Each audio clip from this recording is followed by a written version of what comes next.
Hi, welcome to Spiritual Longevity. Igama lami unqobile, but you can also call me Coco.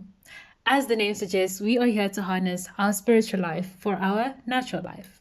This channel is dedicated to reading and studying the Word of God. Last I read Genesis 37, and today I am reading Genesis 38. So come along, beloved.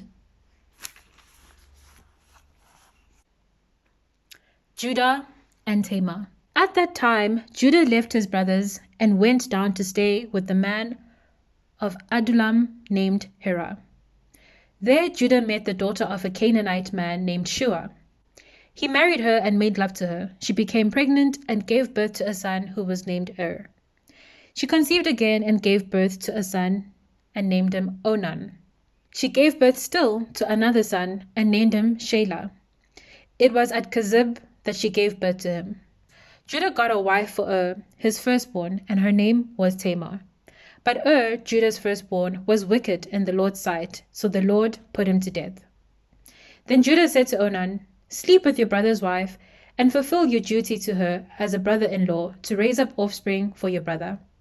But Onan knew that the child would not be his, so whenever he slept with his brother's wife, he spilled his semen on the ground to keep from providing offspring for his brother.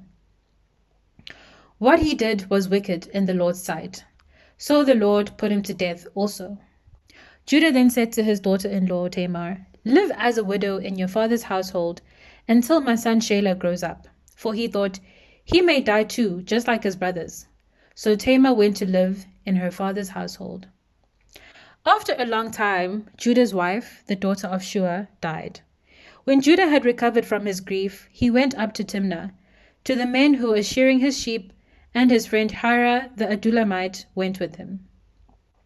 When Tamar was told, "Your father-in-law is on his way to Thimnah to shear his sheep," she took her widow's clothes, covered herself with a veil to disguise herself, and then sat down at the entrance to Enaim, which is on the road to Thimnah.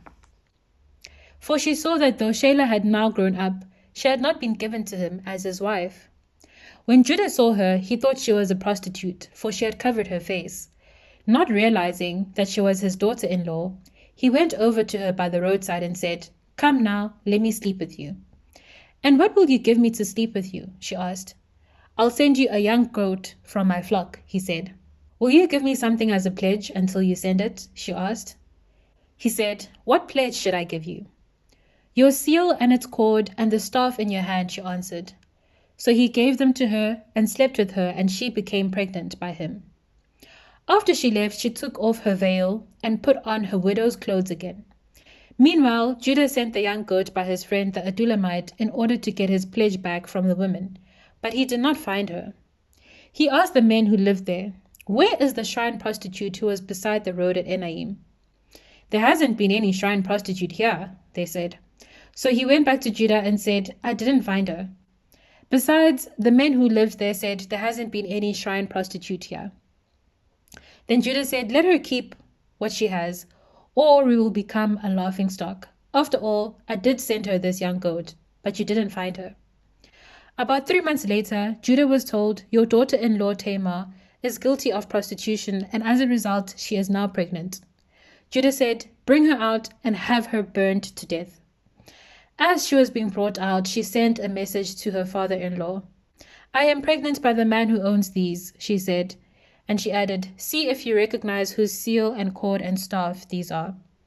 Judah recognized them and said, "She is more righteous than I, since I wouldn't give her to my son Shelah," and he did not sleep with her again. When the time came for her to give birth, there were twin boys in her womb. As she was giving birth, one of them put out his hand, so the midwife took a scarlet thread and tied it on his wrist and said, "This one came out first." But when he drew back his hand, his brother came out, and she said, "So this is how you have broken out." And he was named Perez. Then his brother, who had the scarlet thread on his wrist, came out, and he was named Zerah.